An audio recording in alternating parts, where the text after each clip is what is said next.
여보, 우리 망했어요. 최경섭이 떨리는 목소리로 아내에게 말했습니다. 손에 들린 은행 서류에는 빨간 글씨로 경매 진행 예정이라고 적혀 있었어요. 불과 1년 전만 해도 그는 행복한 은퇴자였는데 지금은 모든 걸 잃고 말았습니다. 어떻게 이런 일이 벌어진 걸까요? 모든 건 그 유리 엘리베이터에서 시작됐어요. 구독과 좋아요는 더 나은 콘텐츠로 이어집니다. 1년 전 9시 정각 최경섭의 휴대폰 알람이 울렸습니다. 하지만 이번엔 달랐어요. 출근할 필요가 없는 첫 번째 월요일이었거든요. 37년간 몸에 밴 습관이 그를 깨웠지만 정작 갈 곳은 없었습니다. 경섭은 침대에서 일어나 거실로 향했어요. 텅 빈 시간이 그를 맞이했습니다. 커피를 내리며 습관적으로 휴대폰을 켰는데 첫 번째 뉴스가 눈에 들어왔어요. 세종 스마트시티 행정수도 이전 본격화, 공공기관 추가, 이전 확정. 경섭의 눈이 반짝였습니다. 은퇴한 지 사흘째. 벌써 지겨워진 일상에 뭔가 흥미로운 일이 생긴 거예요. 그는 서둘러 부동산 카페에 접속했습니다. 세종시 투자 대박 예감 크크. 이번엔 진짜다. 공무원 3만 명 추가 유입 예정. 상권 폭발 임박. 지금 안 사면 후회. 댓글들이 그의 마음을 뛰게 했어요. 경섭은 평생 안전하게만 살아왔거든요. 공무원이었던 그에게 투자란 적금과 펀드가 전부였습니다. 하지만 은퇴금 2억 5천만 원이 통장에 들어온 지금 뭔가 해보고 싶은 마음이 들었어요. 여보, 우리 이제 어떻게 살지요? 아내 영숙이 물었습니다. 35년 결혼 생활에서 처음 듣는 질문이었어요. 지금까지는 월급이 나오니까 별 고민이 없었는데 이제는 정말 모르겠더군요. 연금만으로는 빠듯할 것 같은데. 경섭이 중얼거렸습니다. 국민연금과 공무원연금을 합쳐도 월 300만 원이 채 안 됐거든요. 여행도 다니고 손자 용돈도 주려면 뭔가 더 필요했어요. 그때 우편함에서 화려한 전단지를 발견했습니다. 월세형 상가 투자, 확정 수익 연 5% 보장. 전단지 속 반짝이는 쇼핑몰 사진이 그의 시선을 사로잡았어요. 특히 중앙의 솟은 유리 엘리베이터가 인상적이었습니다. 마치 미래 도시의 상징 같았거든요. 경섭은 전단지를 들고 영숙에게 다가갔어요. 여보, 이거 어떻게 생각해요? 세종시 투자 말이에요. 영숙이 고개를 저었습니다. 당신 평생 안전하게 살았잖아요. 갑자기 왜 그런 생각을? 그래도 이자는 받아야 하지 않겠어요?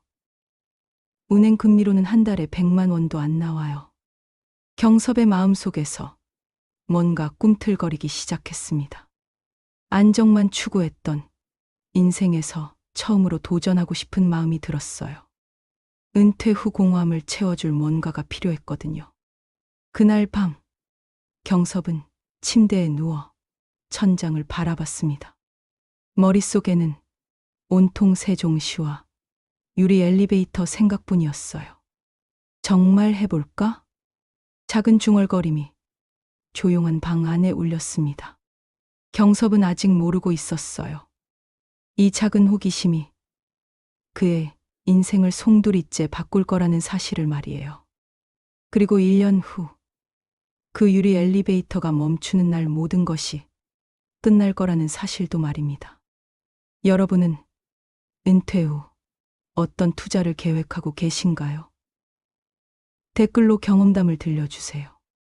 전단지를 본 지 사흘 후 경섭은 결국 세종시로 향하는 고속버스에 몸을 맡겼습니다.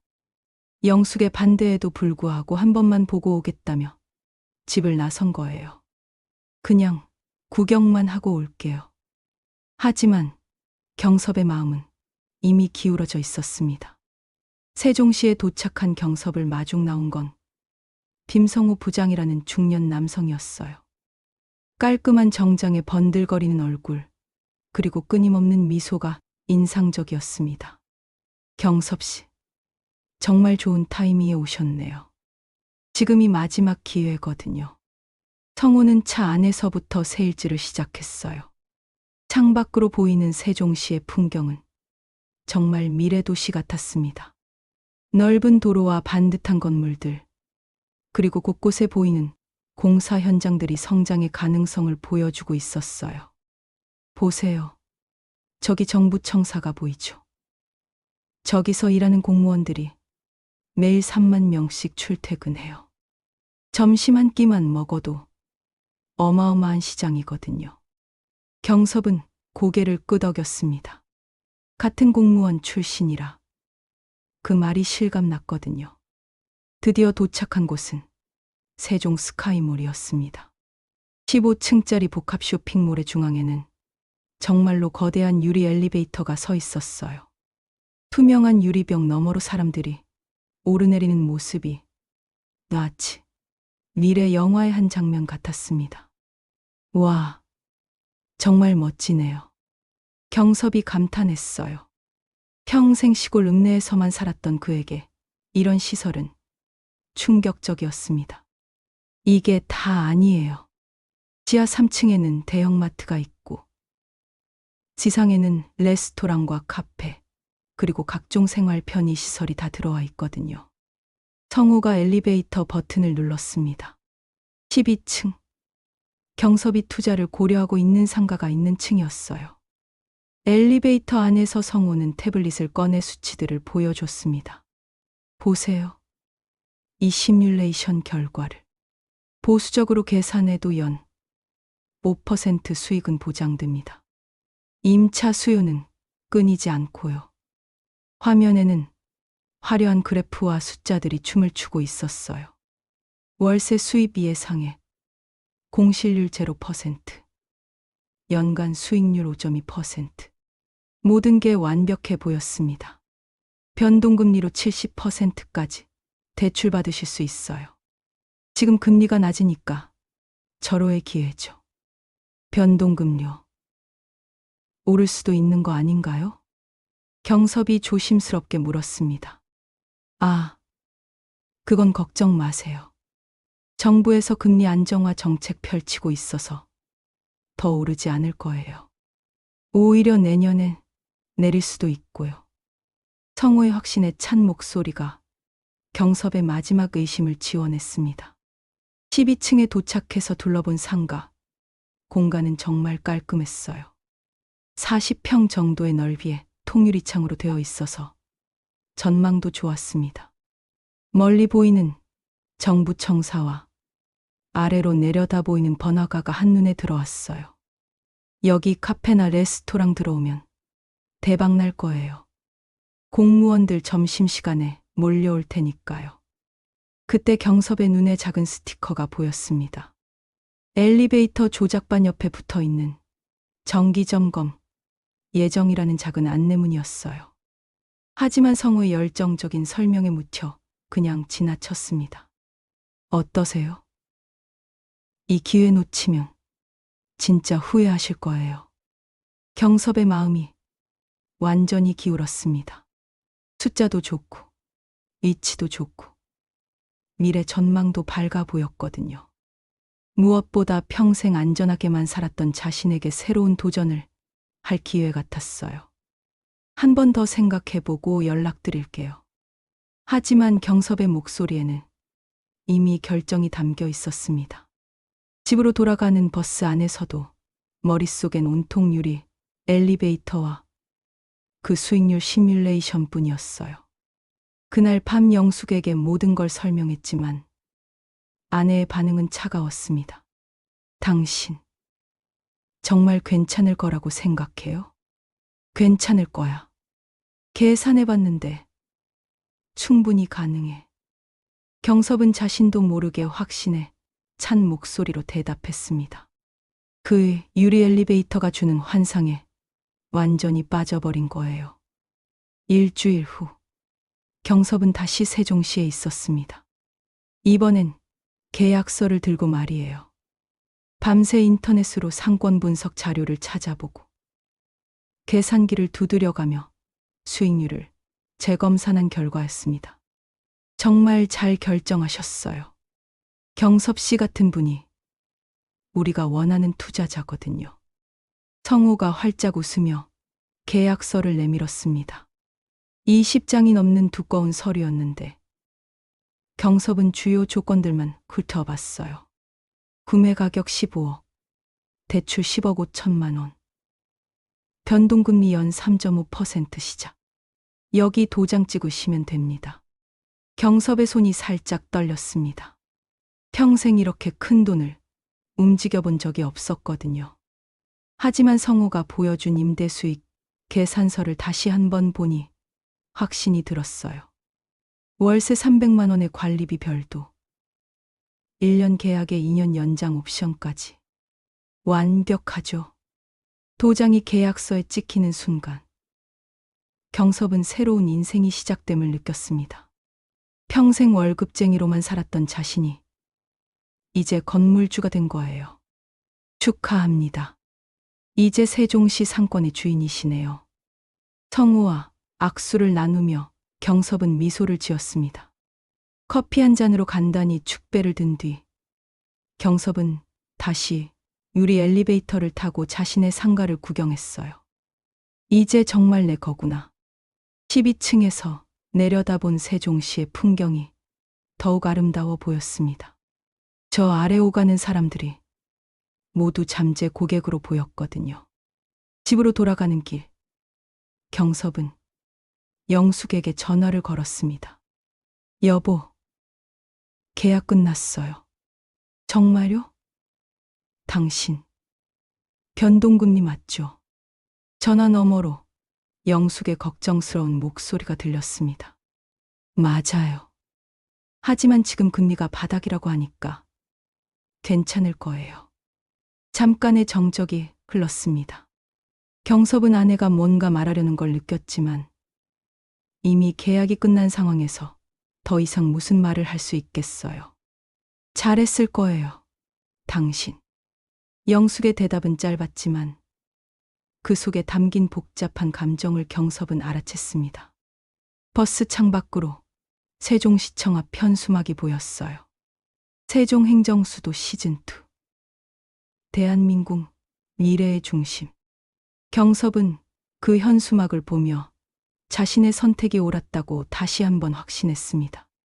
정부도, 언론도, 인터넷 카페의 모든 사람들도 세종시의 미래를 긍정적으로 보고 있었거든요. 집에 도착해서 영숙에게 계약서를 보여줬을 때 아내는 한참 동안 서류를 들여다봤습니다. 대출이 정말 많네요. 그래야 수익률이 높아져요. 레버리지 효과라고 하거든요. 경섭이 성우에게서 들은 말을 그대로 반복했습니다. 임차인은 언제 들어와요? 한 달 안에 들어온대요. 이미 대기자가 있다고 하더라고요. 그날 밤 경섭은 오랜만에 편안한 잠에 들었습니다. 머릿속으로는 매달 들어올 월세를 계산하며 말이에요. 300만 원씩 1년이면 3,600만 원. 대출 이자를 빼도 월 100만 원 정도는 순수입이 생길 거였어요. 이제 정말 여유로운 노후를 보낼 수 있겠다. 경섭은 자신의 선택에 만족하며 잠에 들었습니다. 하지만 그는 아직 몰랐어요. 시장이라는 거대한 시험이 그를 기다리고 있다는 사실을 말입니다. 계약 후 2달이 지났습니다. 경섭의 휴대폰에 금리 인상 속보 알림이 떴어요. 한국은행 기준금리 연 4.25%로 인상. 경섭의 심장이 쿵쿵 뛰기 시작했습니다. 변동금리로 대출받은 그에게는 청천벽력 같은 소식이었거든요. 서둘러 은행 앱을 켜서 대출 현황을 확인했어요. 원래 3.5%였던 금리가 3.75%로 올라 있었습니다. 월 상환액이 70만 원이나 늘어났어요. 이것 봐. 벌써 금리가 올랐네. 영숙이 뉴스를 보며 한숨을 쉬었습니다. 괜찮아요. 임차인이 들어오면 상관없어요. 하지만 경섭의 목소리에는 확신이 부족했습니다. 벌써 한 달째 임차인을 찾고 있었는데 제대로 된 문의가 없었거든요. 성우에게 전화를 걸었습니다. 부장님, 임차인 언제 들어와요? 한 달 넘게 기다리고 있는데. 아, 경섭 씨. 요즘 시장이 좀 어려워서 그래요. 곧 연락 올 거예요. 성우의 대답은 늘 똑같았습니다. 하지만 경섭은 직접 확인해보고 싶었어요. 다음 날, 경섭은 다시 세종시로 향했습니다. 이번엔 임차인을 직접 찾아보려고 말이에요. 12층에 도착해서 놀란 건 빈 상가가 생각보다 많다는 거였습니다. 15개 상가 중에 절반 이상이 비어 있었어요. 이 상 안에 분명 입주율이 높다고 했는데 경섭은 며칠 동안 세종 스카이몰을 관찰했습니다. 평일 점심시간에는 정말 사람이 많았어요. 정부 청사에서 일하는 공무원들이 몰려와서 식당가가 북적였습니다. 하지만 문제는 그 이후였어요. 오후 2시 이후부터는 사람이 급격히 줄었습니다. 저녁 시간에도 마찬가지였고요. 주말엔 아예 유령도시 수준이었어요. 체류 시간이 너무 짧네. 경섭이 혼잣말로 중얼거렸습니다. 사람들이 점심만 먹고 바로 나가버리니까. 카페나 디저트 가게 같은 상가는 장사가 안 되는 거였어요. 더 큰 문제는 주차였습니다. 점심시간엔 주차장이 많자라 사람들이 20분씩 기다려야 했어요. 그러니까 여유롭게 쇼핑하거나 카페에서 시간 보낼 여유가 없었던 거죠. 이게 패턴이구나. 경섭은 비로소 문제의 본질을 깨달았습니다. 수요는 분명히 있었어요. 하지만 그 수요의 패턴이 문제였던 거예요. 점심 피크타임 1시간을 제외하고는 매출이 거의 없었습니다. 집으로 돌아와서 영숙에게 털어놨어요. 여보, 우리가 잘못 생각한 것 같아요. 뭐가요? 사람은 많은데 우리가 필요한 종류의 사람이 아니야. 모두 급하게 점심만 먹고 가버려요. 영숙이 고개를 끄덕였습니다. 그럼 어떻게 하죠? 임대료를 내려야 할 것 같아요. 아니면 다른 방법을 찾거나. 그때 또 다른 속보가 떴습니다. 세종시 행정수도 이전 일정 연기. 예산 문제로 2년 연기. 경섭의 얼굴이 하얗게 질렸습니다. 그동안 믿고 있던 고재가 무너지는 순간이었어요. 여보, 이제 어떻게 해요? 영숙이 불안한 목소리로 물었습니다. 경섭은 대답할 수 없었습니다. 그제야 자신이 고재만 보고 진짜 중요한 걸 놓쳤다는 사실을 깨달았거든요. 바로 현금 흐름의 패턴이었습니다. 세 번째 금리 인상 소식을 들은 경섭은 더 이상 가만히 있을 수 없었습니다. 대출 금리가 4.3%까지 올라가면서 월 상환액이 150만 원이나 늘어났거든요. 이제 진짜 적극적으로 뭔가 해야겠어. 경섭은 노트북을 사서 본격적인 상권 리서치에 나섰습니다. 세종 스카이몰의 실제 유동인구, 체류 시간, 방문 빈도를 직접 조사하기로 한 거예요. 일주일간 12층에서 카운터를 들고 사람 수를 셌습니다. 결과는 충격적이었어요. 오전 11시 오후 20평균 시간당 200명, 오후 2시 오후 6시 평균 시간당 30명, 오후 6시 오후 9시 평균 시간당 15명, 주말 시간당 5명 수준. 우리의 문제는 수요가 아니라 패턴이야. 경섭이 영숙에게 조사 결과를 보여주며 말했습니다. 그럼 점심 장사만 되는 곳이네요. 맞아요. 그런데 우리 층은 점심 장사하기에 너무 높아요. 사람들이 엘리베이터 기다리는 것도 싫어하고요. 경섭은 임대료를 대폭 인하하기로 결정했습니다. 월 300만 원에서 150만 원으로 반토막을 낸 거예요. 그래도 월 100만 원 적자보다는 낫겠어요. 하지만 임대료를 내려도 문의가 거의 없었습니다. 몇 안 되는 문의도 계약까지 이어지지 않았어요. 보증금이 너무 비싸요. 이 정도 매출로는 감당이 안 돼요. 한 카페 사장의 말이 경섭의 가슴을 찔렀습니다. 그래서 경섭은 단기 팝업 스토어 유치에 나섰어요. 한 달 단위로 계약하는 팝업 매장이라도 들어오면 임대료를 받을 수 있을 거라고 생각했거든요. 첫 번째 팝업 스토어는 핸드메이드 액세서리 가게였습니다. 젊은 사장이 한 달 계약으로 들어왔어요. 와, 드디어 임차인이 들어왔네.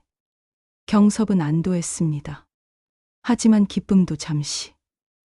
한 달 후, 그 사장은 계약을 연장하지 않았어요. 손님이 너무 없어요. 하루에 5명도 안 와요. 두 번째 팝업 스토어는 건강식품 가게였습니다. 이것도 한 달 만에 철수했어요. 공무원들은 점심만 먹고 가니까 건강식품에 관심이 없어요. 세 번째 팝업 스토어는 아예 2주일 만에 나갔습니다. 임대료 아까워서라도 못하겠어요. 경섭은 비로소 현실을 직시하게 됐습니다. 문제는 단순히 임대료가 비싸서가 아니었어요. 이 위치, 이 상권 자체가 12층 카페나 소매업에는 맞지 않았던 거예요. 여보, 이제 정말 심각해요. 경섭이 영숙에게 말했습니다. 벌써 6달째 임대료, 수입 없이 대출 이자만 나가고 있었거든요. 매달 200만 원씩 적자였어요. 차라리 매각하는 게 낫지 않을까요? 영숙이 조심스럽게 제안했습니다. 제5장. 중간계의 거울 계속. 경섭도 그 생각을 해봤어요. 하지만 부동산 중개사에게 문의해보니 현재 시세가 구입가보다 3억 원이나 떨어져 있었습니다. 지금 매각하면 3억 원 손해예요. 거기다 중개 수수료까지 합하면 4억 원 가까이 날리는 거죠. 경섭은 머리를 감출습니다. 매각해도 손해, 버텨도 손해인 진퇴양난 상황이었어요. 그럼 어떻게 하죠? 일단 최악의 시나리오까지 계산해 봐야겠어요. 경섭은 노트에 3가지 시나리오를 적었습니다. 시나리오 1 현재 상태 유지. 월 200만 원 손실 지수. 시나리오 2 할인 매각 일시 손실 4억 원. 시나리오 3 경매 감정가. 기준 5억 원 손실 예상. 어떤 선택을 해도 큰 손실이었습니다.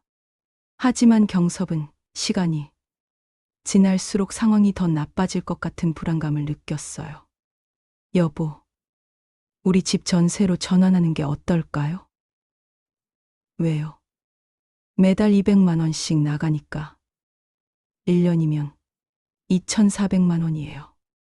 차라리 집을 전세로 주고 그 돈으로 버티는 게 나을 것 같아요. 영숙이 깊은 한숨을 쉬었습니다. 당신, 우리가 이렇게까지 해야 해요? 지금은 버티는 게 중요해요. 시장이 다시 좋아지면. 하지만 경섭의 목소리에는 확신이 없었습니다. 그날 밤 경섭은 인터넷을 뒤져가며 부동산 경매에 대해 공부했어요. 혹시나 해서 최악의 플랜 C를 준비하려고 말이에요. 이미 경매 신청. 감정가 70% 선에서 낙찰. 숫자들을 계산해보니 정말 끔찍했습니다. 경매로 가면 거의 5억 원을 날리는 셈이었어요. 그래도 매달 손실을 멈출 수는 있겠네. 경섭은 A 사용지에 플랜 C 경매 시나리오라고 적고 세부 계획을 작성했습니다. 언제든 실행할 수 있도록 말이에요. 하지만 아직은 포기하고 싶지 않았습니다. 뭔가 다른 방법이 있을 거라고 믿고 싶었거든요. 한 번만 더 기회를 줘보자. 경섭은 자신에게 다짐했습니다. 하지만 시장은 그의 간절함을 알아주지 않았어요. 그 일은 평범한 화요일 오후에 일어났습니다. 경섭은 또다시 임차인을 찾아 세종 스카이몰에 와 있었어요. 벌써 9번째 월이었는데 여전히 빈 상가만 바라보고 있었습니다. 오후 3시경 갑자기 몰 전체에 정전이 일어났어요. 아, 깜깜해졌네. 비상등만 켜진 12층에서 경섭은 서둘러 유리 엘리베이터로 향했습니다. 하지만 엘리베이터는 꿈쩍도 하지 않았어요. 왜 안 움직이지? 엘리베이터 안에는 5명의 사람들이 갇혀 있었습니다. 투명한 유리벽 너머로 불안해하는 그들의 모습이 보였어요. 여보세요. 괜찮아요? 경섭이 유리를 두드리며 소리쳤습니다. 못 나가요. 문이 안 열려요. 안에서 한 여성이 울먹이며 대답했습니다.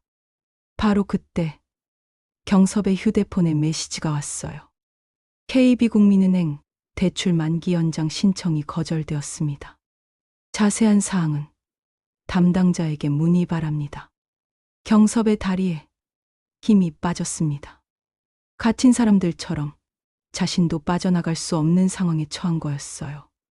서둘러 은행에 전화를 걸었습니다. 고객님, 부채 비율이 너무 높아서 연장이 어렵습니다. 상가 매각을 통한 대출 상환을 권합니다. 매각하면 손실이 너무 커요.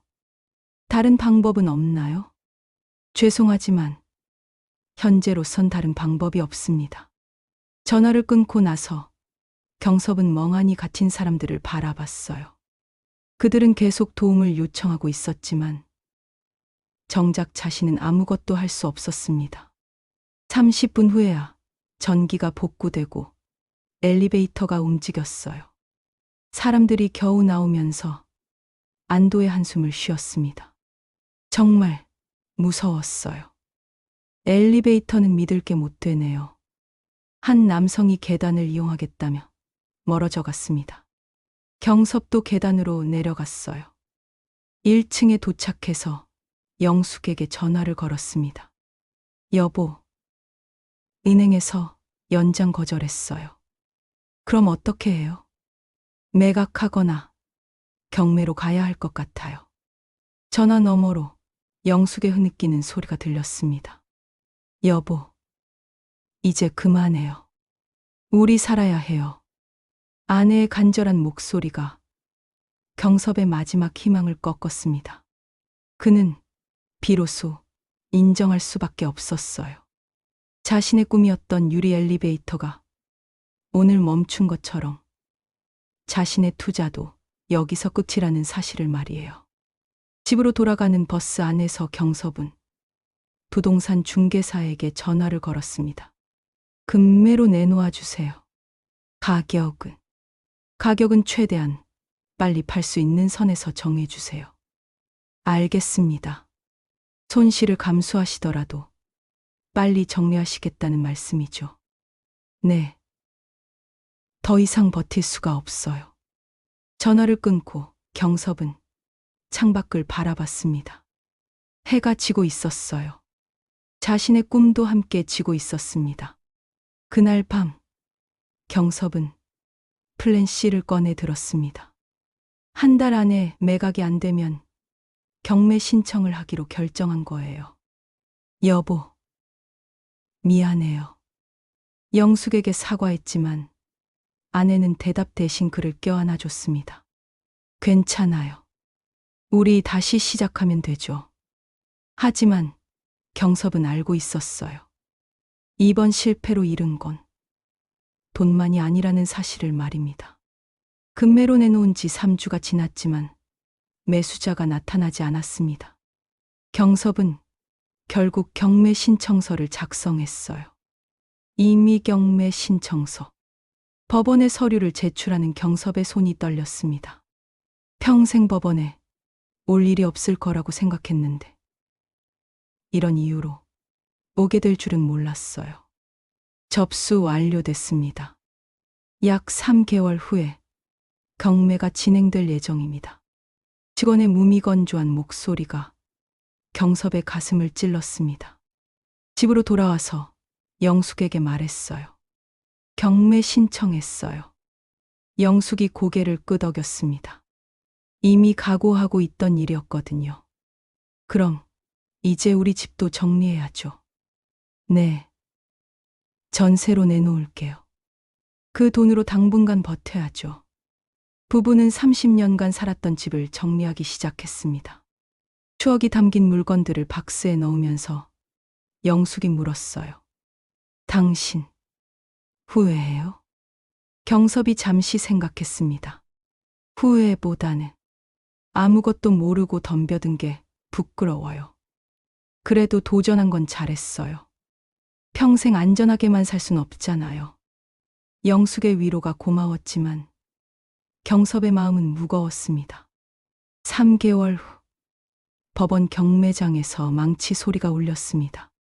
낙찰가 12억 원에 낙찰됐습니다. 감정가 14억 원에서 12억 원으로 낙찰된 거였어요. 경섭이 15억 원에 샀던 상가가 결국 12억 원에 팔린 겁니다.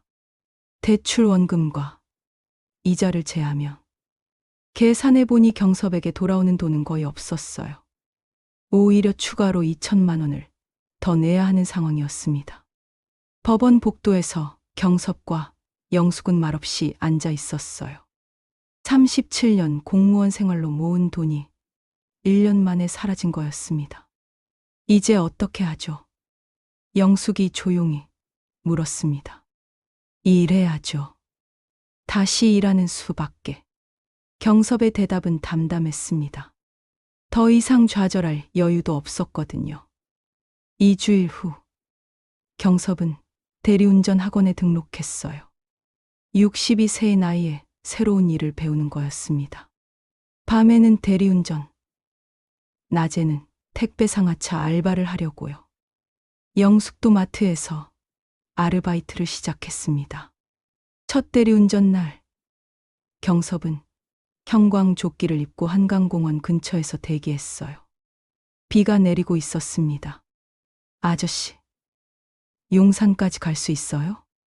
첫 손님이었습니다. 경섭은 정중하게 대답했어요. 네, 가겠습니다.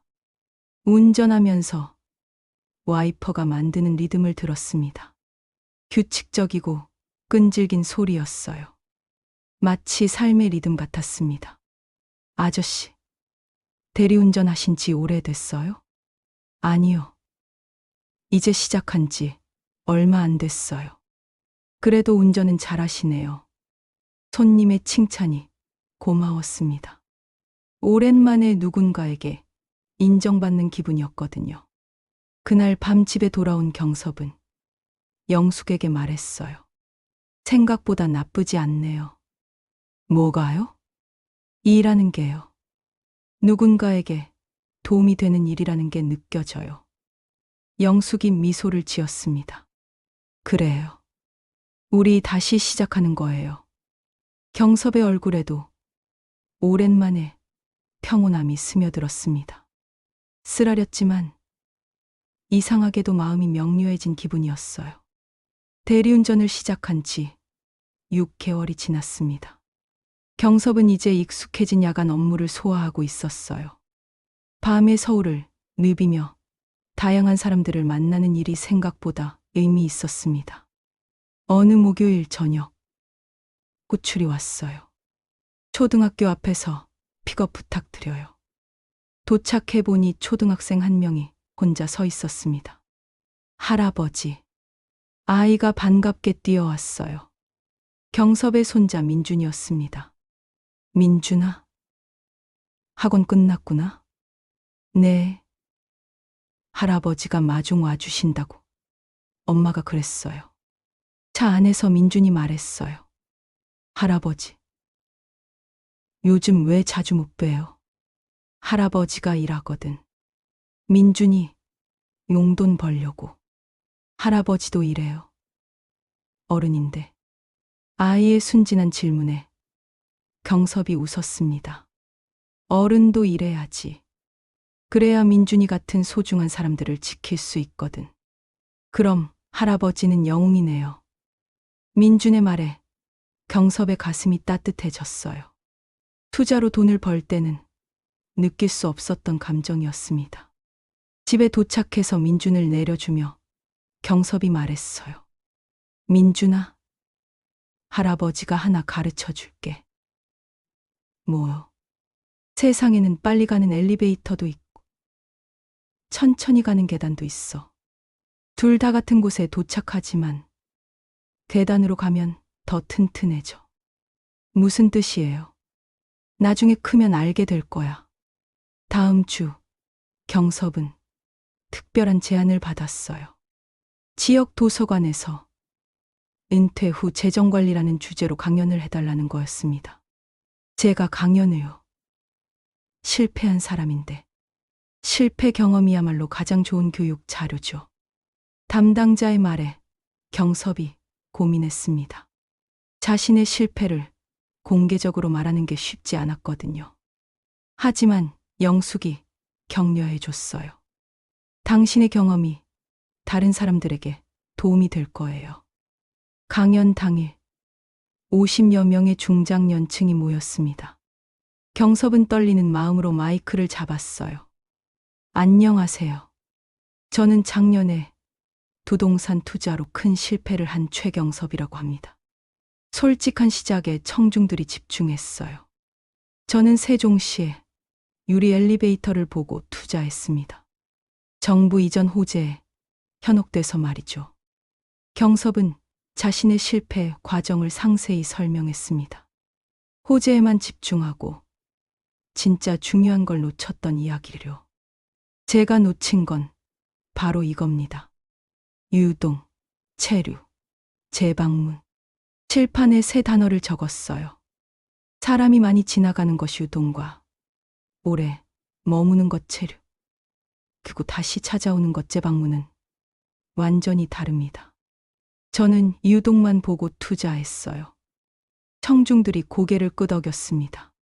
그리고 DSCR, 부채 상환 커버리지 비율을 몰랐어요. 대출 이자를 감당할 현금 흐름이 정말 나올 수 있는지 계산해봐야 했는데 강연이 끝난 후 한 중년 남성이 다가왔어요. 정말 도움이 됐습니다. 저도 세종시 투자를 고려하고 있었는데 다시 생각해봐야겠네요. 호재보다는 현실을 보세요.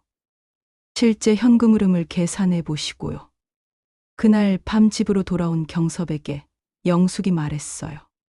당신, 오늘 정말 멋있었어요. 실패담을 한 건데 그 실패를 교훈으로 가꾸는 모습이 멋있었어요. 1년 후 경섭은 다시 세종 스카이몰을 방문했습니다. 그 유리 엘리베이터는 여전히 오르내리고 있었어요. 하지만 이번에는 다른 시각으로 봤습니다. 12층에서 내려다보며 경섭은 메모지에 적었어요. 오전 11시 오후 이 시 체류 시간 평균 45분. 오후 2시 이후 재방문율 10% 미만. 주말 유동인구 평일 대비 50% 감소. 이제는 숫자 뒤에 숨은 진실을 볼 수 있었습니다. 그날 저녁 대리운전을 하면서 경섭은 생각했어요. 정책이나 루머는 배경일 뿐이라는 걸 말이에요. 진짜 중요한 거, 임대차 계약의 강도와 자금 조달의 강도였습니다.